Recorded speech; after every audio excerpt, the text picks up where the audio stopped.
This is my country, my damn country. Give me my country, you can keep the rest. This is my country, my damn country. And it don't mean a thing if it don't pass the test. If you ain't never cheated or been cheated on, then take off your boots, you rhinestone fraud. Welcome to What's That Smell, a sometimes funny podcast about humans and their anxieties.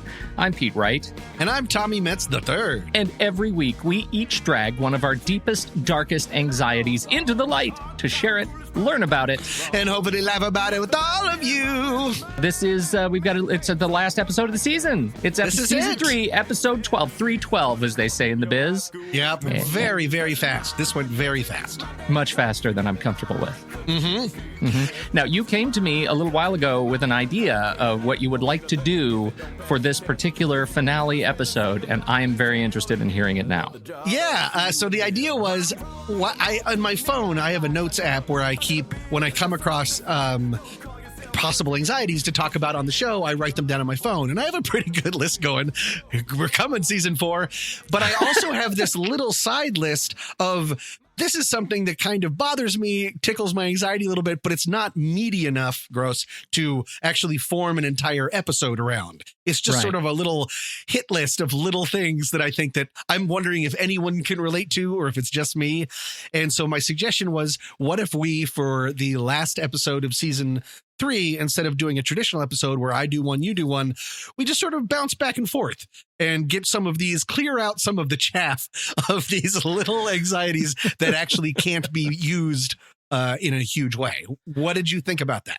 No, I did not know what to make of it when you first started talking to me about it, and because I didn't have as good or robust a list, and so I sat down and started thinking about them, and man, it did not take long for the really? Cascading waterfall of anxieties, stupid things that I carry around in my head that I am super anxious about.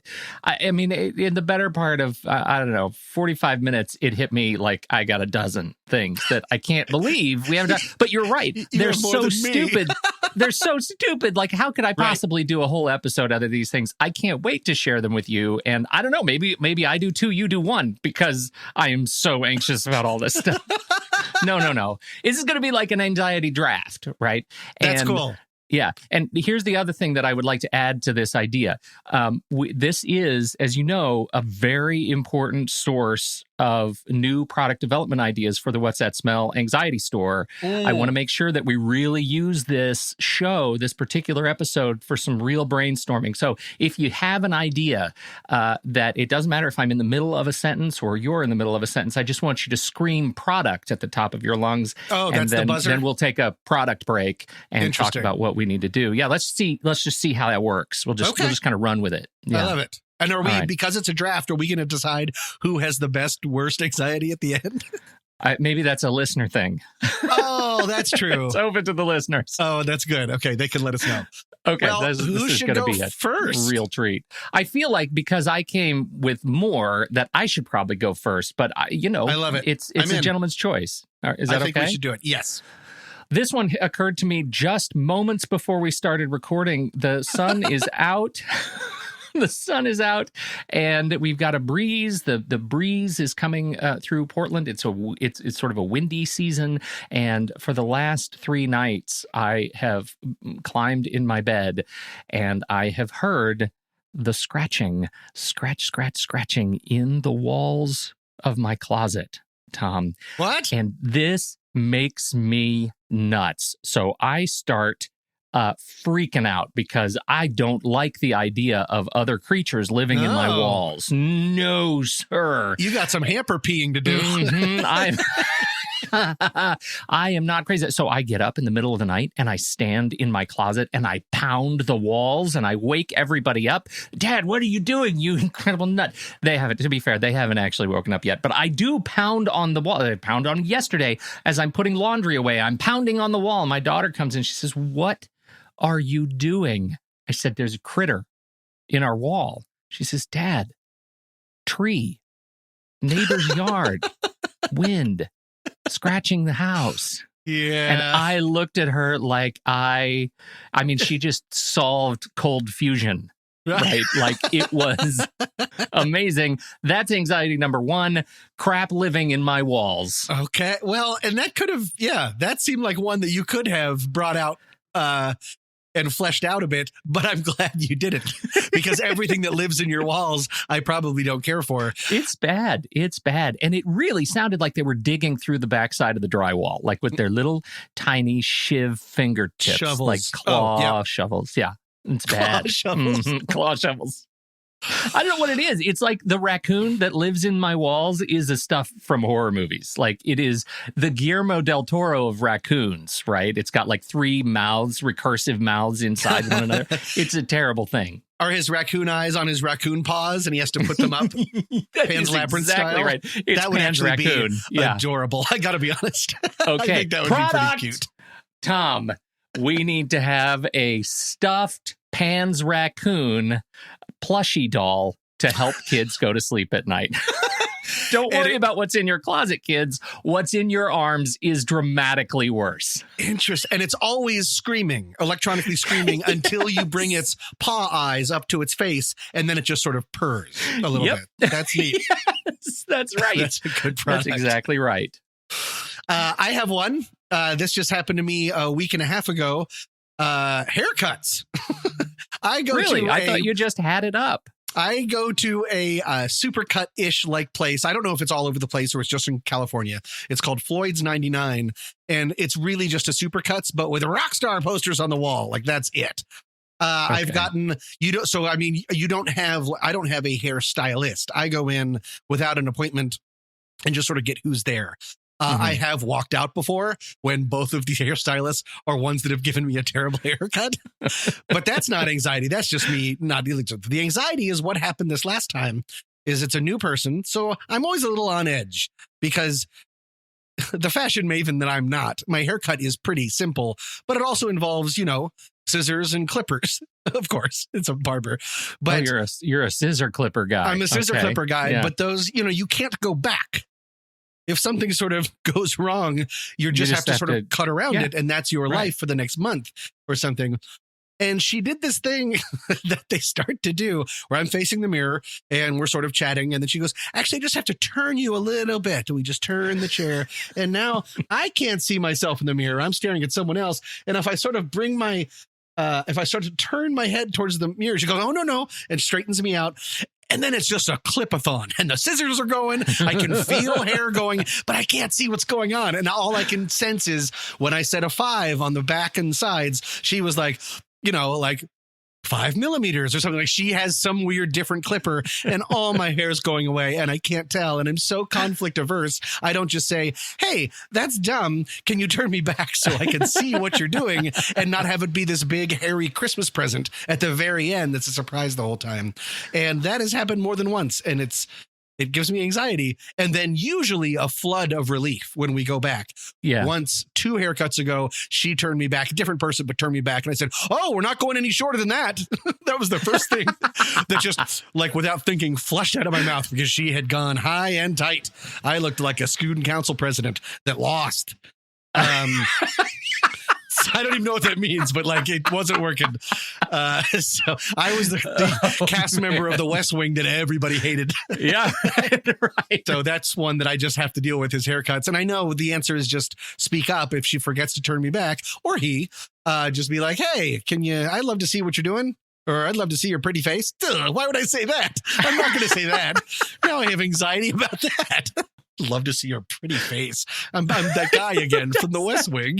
You're still talking. Okay, I'm done. No, keep it up. This is great. So haircuts and the lack of reflection. Oh, I love it. Okay. For me, here's number 2. How about this? I live in a rainy town. Portland, right? We do get I know you don't know much about that, but it's like this moisture that falls from the sky and it can obscure your driving, your vision when you're driving. And whenever it starts to rain, harder than low intermittent, and I have to turn up the windshield wipers, I get very anxious because my vision of what is about to happen is the thin, like, connection of rubber that connects the, like, wiper part, the part that's in contact with the windshield wiper. Yeah. It's like there's this rail of rubber, and that part that slides into the windshield wiper metal mechanism is so frail in my head that it's just going to rip apart when I go to high speed. Yep. And then I won't be able to see while I'm driving. And also, the windshield wiper will now be metal on glass, which is too much like a heist movie. And I feel like in the pouring rain, I'm driving, I can't see, and my own windshield wipers are trying to break into my car. And that it's going to end in a horrible accident. I think about this every time. Every and it rains time there it starts all raining. the time. Is it getting worse as you continue aging? That sounds like something that will get worse. Yeah, no, I mean, how much worse can it get than what I just That's a good described, point. Tom? I guess you're already sort of in the red. I'm in it. Yeah. Product. But first, before I say product, I just want to say that is legitimately something that happens in Los Angeles. If it's the summer, because no one ever uses their windshield wipers because we don't need to. But if we get a summer rain, this literally happens. Your windshield wipers have like withered away and kind of like melted. Because they like dried out. Yeah, so you turn them on and they just shred. One swipe, shred, and then it's exactly what you're thinking. And you're like, well, there goes my week. Well, I guess it's not that hard probably to explain them, or replace them. But so that's a problem. So here's my product idea then. Excellent. Do it. The most important thing you need is to stop that metal on glass thing, because that could really hurt your vision. So I think there should be a button that you press where instead of that rubber, it all turns to diamonds and then just immediately cuts through your entire windshield so that you can see better. I mean, the rain's in your face, so that's a problem, and you're all wet and you're having to wipe your eyes constantly. But that glass barrier that's causing the problem, gone in a heartbeat. What do you Totally. think? Unrelated, your car, it now becomes an incredible target for theft because with these, what's that smell, emergency diamond blades, because you're going to now want the diamonds. Right. But your car's going to look like such a piece of crap that no one's going to assume that there's diamonds there. You can't even afford a windshield, you creep. So instead, everyone's going to pass you up. So I think it's a win-win. Huge win. All right. What's your number two? All right. What do I want to do next? Okay. Surprise parties. Now, I like surprise parties. The thing that makes me nervous about surprise parties, well, hold on. If you think that I would have anxiety about surprise parties, what would it be? Well, just being with other people, right? Like just going in and like having to be a social person. No, not me. I'm a very social person. I like that stuff. Assuming that I know people there. Well, yeah, okay. I guess by its nature, if somebody's throwing you a surprise party, the surprise isn't. I don't know anyone at the party, and I wasn't invited. Surprise party for you, and I brought you a wrapped box of spiders. Yeah, surprise. It's the game of surprise parties. Yeah. They're all actors. Exactly. Surprise! I just committed a felony. Oh my God! We need to start this company. Yeah, it's a surprise party company that only.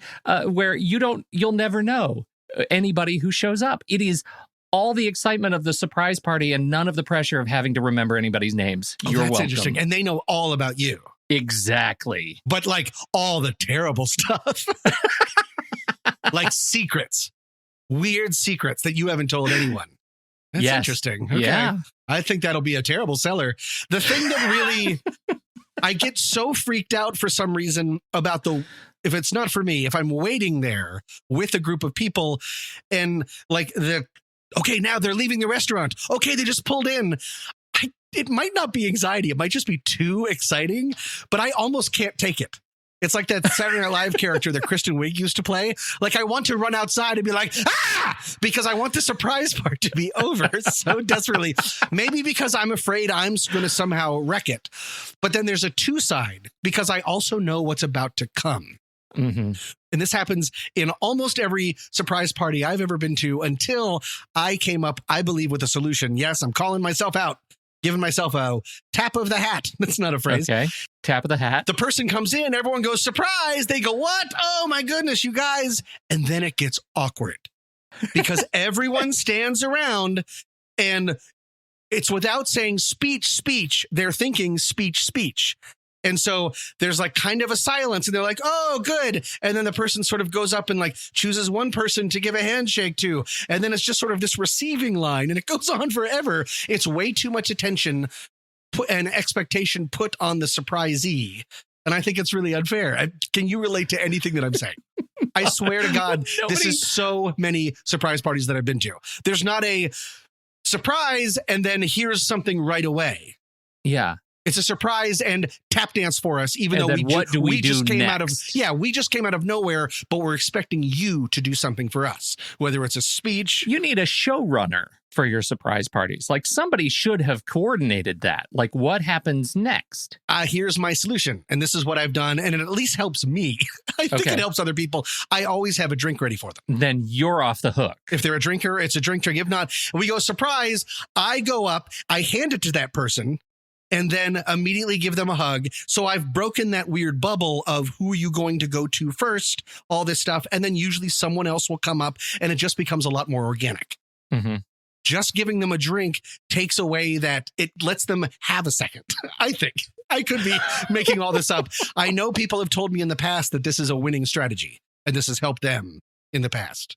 Well, what I like so much about it is that you have let yourself off the hook. Like immediately because you had the drink. Like I had the drink. That was your job. And I've taken myself out of the expectation equation. I've let myself off the hook and I'm off their hook. Right. And I like to imagine you hand the drink and then literally slap your hands together like you're done. Like you're brushing the dust off. You worked hard. You did your part.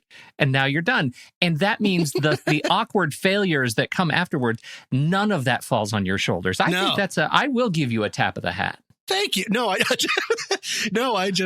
of the hat. That's what I meant to say. This whole time I've been trying to figure out what I was. No, it's a tap. It's a hat tap. It's just definitely a hat tap. Boop, boop. Mm-hmm. Yeah.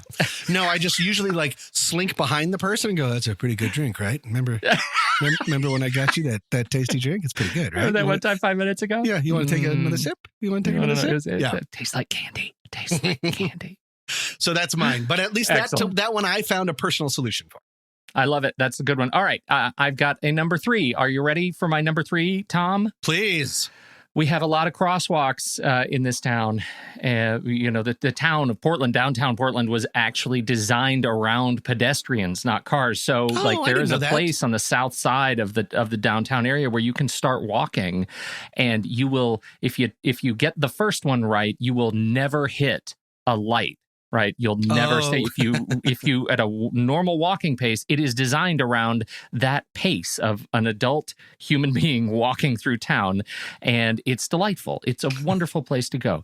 And yet I have this challenge where people don't use the crosswalks, whether they're crossing near a school, whether they're crossing, they cross somewhere else.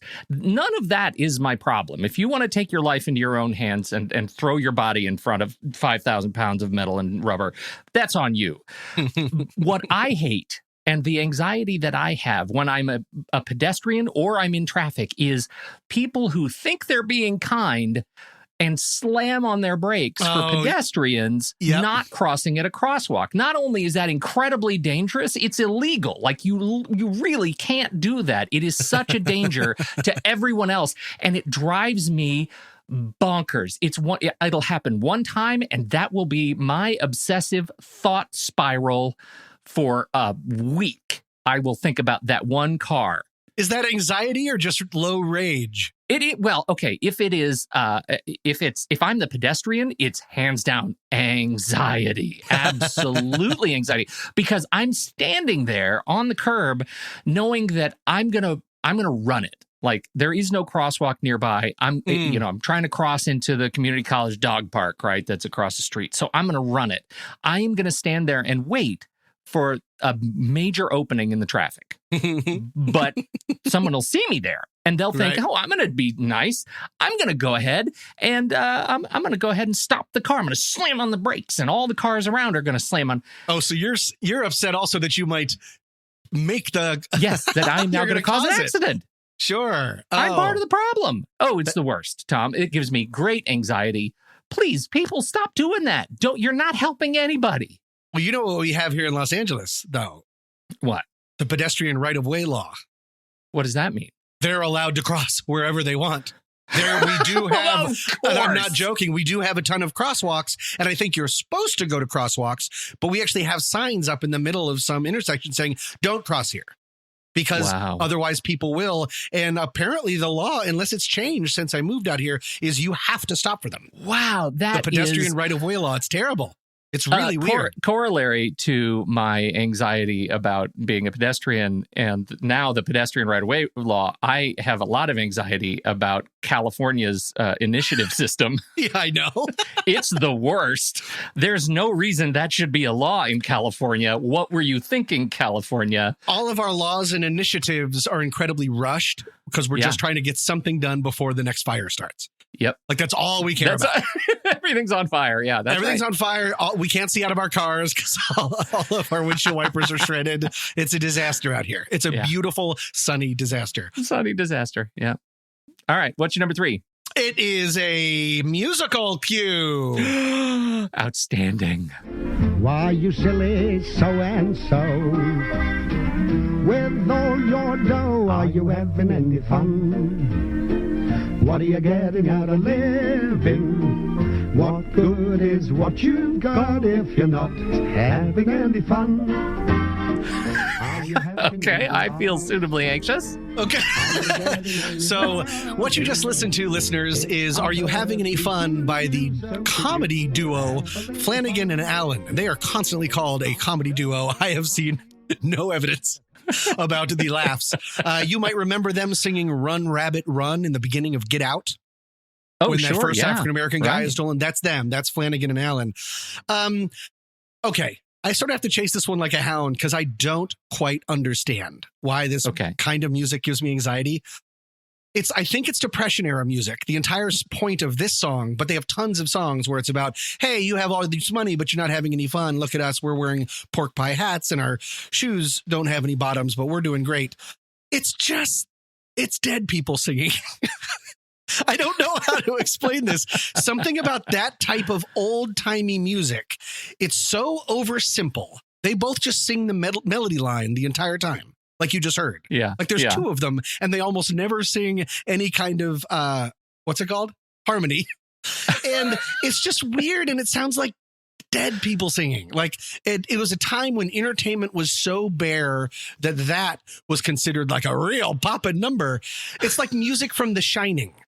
Like everyone that's singing is gone, and it's like such a bygone era. But am I saying that I can't listen to any music from people that are gone? No, I still listen to George Michael and Prince all the time. There's something about old time, and sometimes like showgirl music, like doo-wop, doo-wop, doo-wop. It just freaks me out, and I'm not sure. That to me is haunted house music, not like hardcore metal, which is what they always play in like haunted houses that you go through.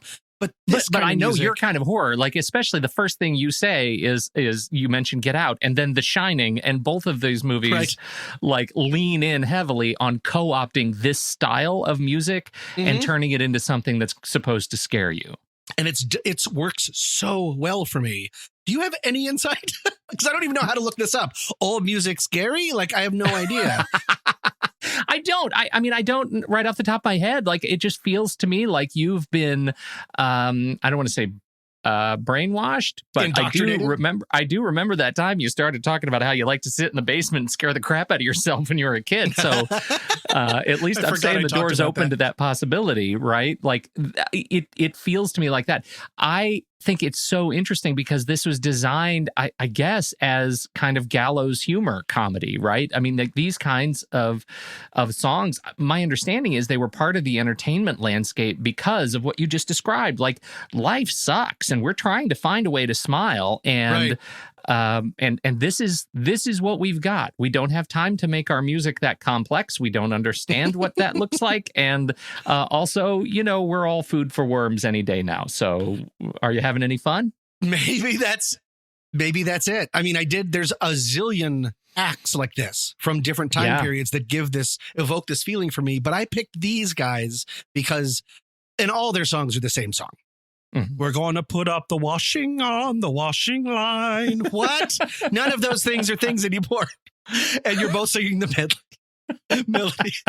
That's another one of their hits. No, I started to listen to their best of album, which you can find on Spotify, while I was walking Foster.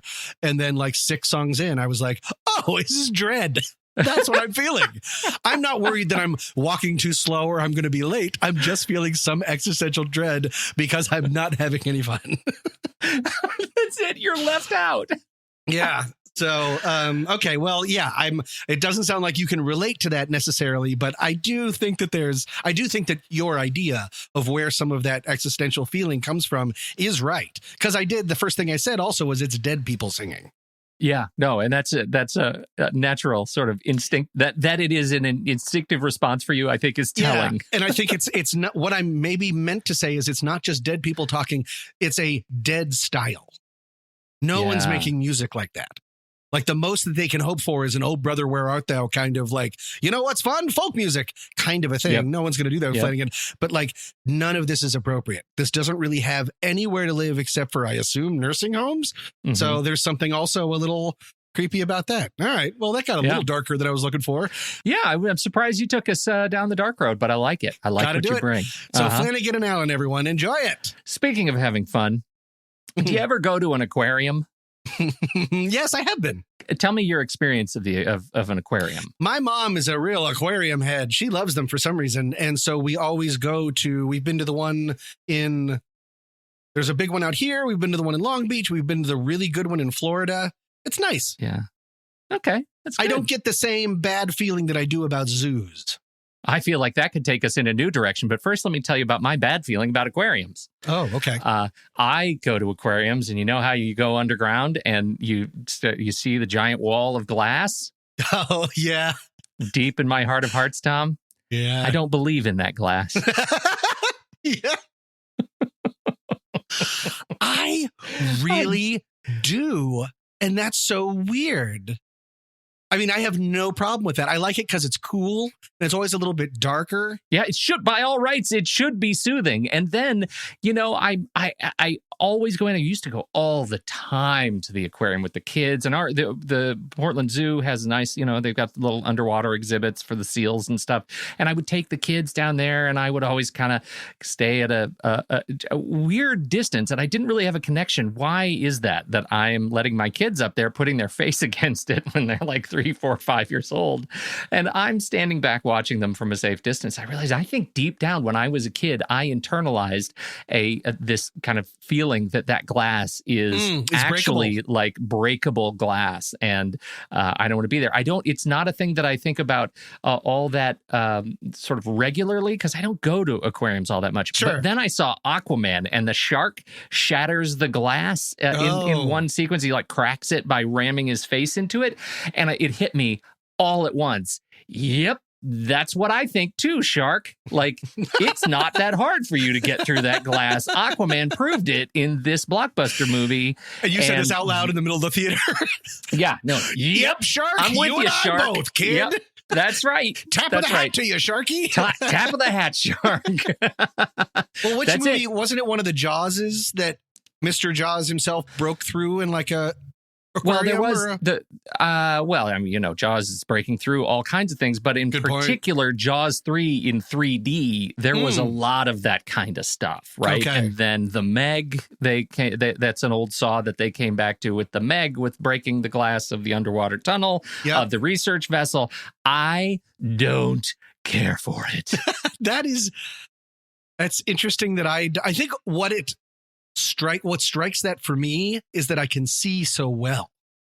That I'm trying to go back to maybe like lakes, that we both shared a distaste for lakes because you can't see anything. That doesn't make any sense, because all I'm doing is looking at all the things that will be eating my head as soon as that glass breaks. Dissolving your skin. But something about like I can see them coming. I guess that sort of placates me. That doesn't help me. Nope, not even a little bit. That's interesting. I want to go to an aquarium now and see if I get the shivers. Welcome to the club. What's your number 4? Oh, what have I done so far? Oh, here's just a really quick one. And this one is because of my dog, Foster. Have I ever brought him up on the podcast? Okay. Wait, tell me about him again. Yes. This is the one you're trying to correctively remove the spots for, right? That's right.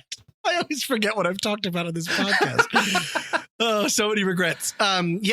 Because of Foster, I tense up and get a little rush in my belly, which I would call anxiety around skateboards. Now, Because you want to chase them and catch them in your mouth? I just want them to disappear because he either loves skateboards or absolutely hates them. I have no idea, but he goes nuts. I mean, it's the time when he's really pulling at the leash and barking, and it's getting a little worse. I don't know if he's getting older or he's just taking more and more of my waves of anxiety, but he is like a block away. He'll go into his like not pouncing, but like stalking mode. And then half a block away, he's ready and barking. And so even now when I'm walking, because I always you have a dog for a long time, he or she is always kind of there. Mm-hmm. Like, like when you go traveling and your dog doesn't go with you, do you ever feel your dog or hear your dog? Oh, phantom dog syndrome. Yeah, absolutely. That's a thing. Okay, yeah. Like I always hear his dog chains. If I'm in a hotel, I will always feel him sort of get up and move around. That could clearly just be some sort of criminal in my room. But then you go to your hotel door and you open it and he's sitting out there waiting for you. And Yeah, has that's been weird. all along. Yeah, exactly. And So he's got like weird. a printout from MapQuest. I'm like, how did you? Is MapQuest even a thing? So even if I'm walking, I think I reflexively, when skateboards start coming down the road, and they're always in twos. So these skateboarders, I get a little part of me like tenses and pulls on a leash that is not there. Because I'm just walking. It's not with Foster, but he has trained me to think there's something wrong with these skateboard. Oh, product. Yes, go. I have an idea of how to deal with this. Okay. Have you a shotgun? That's it.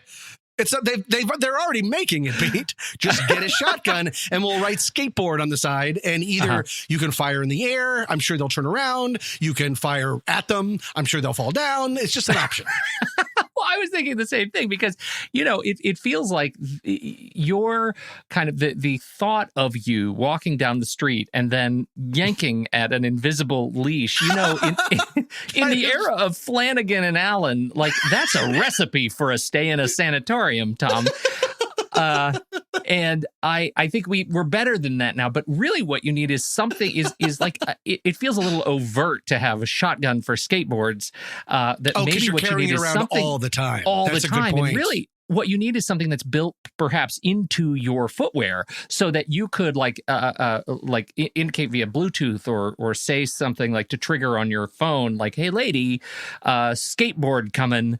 And it would eject like grease out of your shoe, Like Spy Hunter. laterally. Yes, I mean, no, like that's Goonies. exactly right. No, Yeah, there were and no that would be a shoes in Spy Hunter. disincentive Goonies. because with that kind of negative reinforcement, the skateboarders will never know when the next guy with the What's That Smell patented that's a good greasy point. shoes are going to walk down. So they're going to be careful around other people, and they have their skate parks, so let them have it. Don't go greasing up the skate parks. But when they're walking down the sidewalk, I think the What's That Smell patented greasy shoes is the way to go. I love it. And the name is inspired. Yeah. Like, I'm already not a huge fan of What's That Smell? And then you put in the word greasy, and I'm like, I'm all in. Let's really do a deep dive into things that make me shiver a little bit. That's great. Excellent. We're on the right track. All right. Do I get my number 5? Absolutely. Oh, this is a tough one because I've got plenty. I want to really make this last one something that people can relate to. And so I think I'm going to go with the 3 dots, Tom. It's going to be the 3 dots. Do you know the 3 dots? I absolutely do not. You're typing on your phone in the messages app and you send that message and then the 3 dots happen. The person that you are typing to is typing. And the 3 dots is there. And then it And disappears. in the time that the 3 dots is there, it might come, it might disappear. You know that someone is typing and they can't figure out how to respond to you. And you start thinking, what have I done? What have I done There's wrong? no way to take back that text. There's no undo on the text that's already sent. What are No. they? Is she divorcing me? Does she want me to make dinner? Does she want me to pick up a new leash because she used one on the skateboarders? I don't know. What is going to come at the other end of the three dots? And I will perseverate. It's like time slows down during the three dots. Time slows and it does not, like, I always overinflate what the three dots is going to be. I hate the three dots. I wish that they'd never invented the three dots. I would feel much better about myself and the world around me if I just didn't know if you're typing. I don't care. I don't want a typing indicator. I sent you a message and I put my phone away. But with the three dots in existence, Tom, the three dots is there. Just look at it. I have to sit and stare at it. And that is just how I'm wired. I can't stand it. Three dots. That's a really good one. Have you tried like saying like dot dot dot dot dot dot, like doing a dot dot dot, like in time with them, just something soothing? Because isn't that soothing, listeners? It's like a meditation. Dot dot dot dot dot dot. I wonder what Flanagan and Allen would have done if they had to write a song about it. Let's just go there. Are you waiting for a text? Are you waiting for a text? They're probably judging you. That's it. That's a little one for my number 5. What's That's yours? a great one. I have one more, Pete, and it's very specific and probably very unrelatable. Good finale, right? Excellent. This drives me nuts. I get a pit in my stomach. There have been times when I've had to look away. This is in movies where, it's very specific, where a major character loses it, is filled with anguish and anger. Anguish and anger, and starts destroying his or her own room or house or his or her own stuff. Now, if they're trashing something that they hated, like if what they're wrecking is the thing that gave them the pain, that's great. That's cathartic. I totally get it. The only thing I can think of right now is like, I can think of a temper tantrum in Young Frankenstein and a temper tantrum in Office Space when he destroys the printer, the copy machine. See, those are good examples. Is that what you mean? Okay, those are good examples. That's cathartic because that copy machine PC load letter is the most aggravating thing in the entire world. This is, they're feeling so much anguish or despair that like, they have like a bunch of models that they've made and they just start ripping them apart and tearing them up. Like things that has no meaning anymore. Right. Or ripping down all their posters that they put up along their wall at one point that they really loved. I hate that so much. It drives me insane because, I mean, the simple idea is, of course, they're going to regret that. Yes. That's not really helping. And they're just hurting their already anguished position even more. And I was thinking about it before we started recording, and I think it might remind me of some tantrums that I regrettably threw as a child. And I'm getting like a little bit getting somewhere. I'm getting a little bit of a self-memory of them. There was once, I'm very bad at forgiving myself. This happened when I would be like nothing years old, like 3, 4, 5, I don't know, very young. Probably like 21, and I'm just like so embarrassed. My parents were having a party and I was hanging out with the adults, and then they understandably said, because they're parents, they're like, it's dark, you young jerk, go. They didn't call me jerk. Go up to your room and go to bed. And I was like, no, I don't want to miss out. Classic kid stuff. They don't want to miss out on things, even though everyone's just talking about equity and stuff. And then I remember my mom was like, okay, you don't even have to go to bed, but we just have to put you away. So here, and she had a tray and I was obsessed growing up with street signs and construction signs. I don't know why. I wanted to be a construction worker when I grew up just because of all the cool, like no left turn, stop. I just had all of those. Like my version of Matchbox cars is just like normal intersections and everyone following. So lame. Yeah. The rules, And they would always cross in crosswalks. Yeah. No cars would ever stop. Exactly. No skateboarders. Yeah. I had a no skateboards allowed sign. But I had this whole collection of signs that I dearly loved. And they put me in the room, and out of anguish, I remember in the dark just smashing all the signs and ripping them apart. These were teeny little matchbook sized things. And I think I remember, this is totally the reason. And then I remember feeling this wave of, I think, regret and despair after that. And then I'm sure I was screaming. I wasn't a huge tantrum kid, but I'm sure I was loud enough to hurt the party too, which I care about now. So I think I just walked myself through my own figuring out of where this comes from is because I can still remember they're few, but they were big, of tantrums that I threw. And sometimes they involved me destroying something that I really loved at the time. And that's just, then what are you left with? It's just so sad. Then you just you can't glue them together with your own tears. Like there's nothing to do.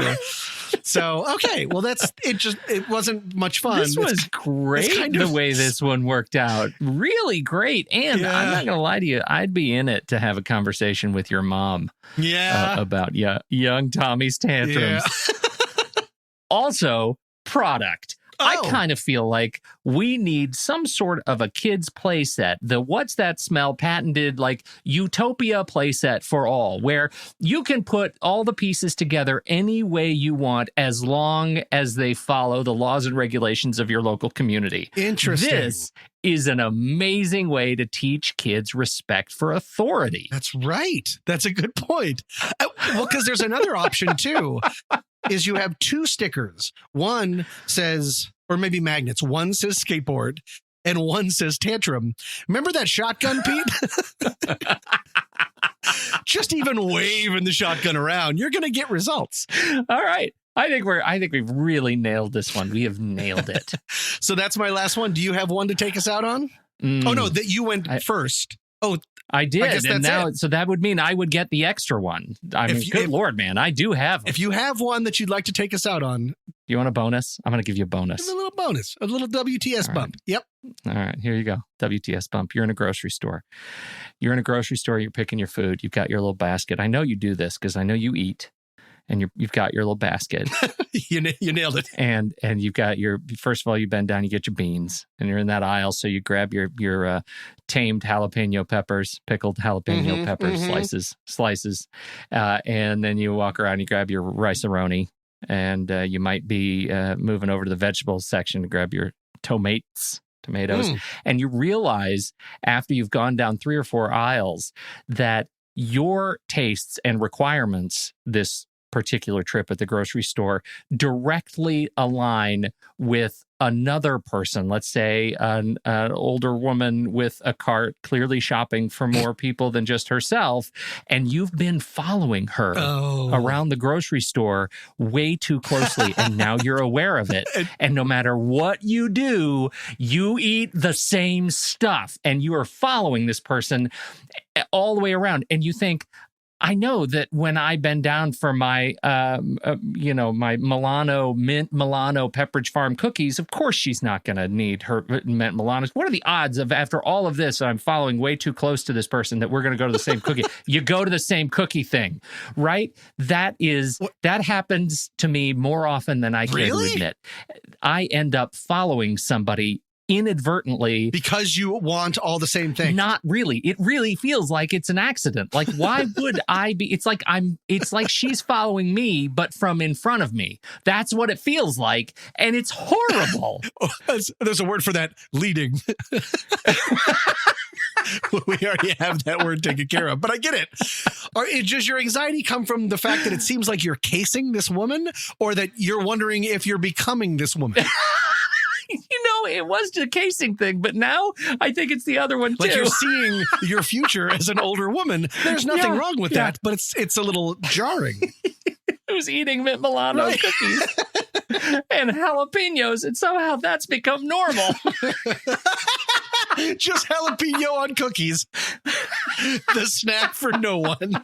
I'm drawn like a moth through the neon lights. I need a bucket of beer and someone to fight. Don't call yourself country if your music is shitty, or this Carolina boy will take you down to Fifth City.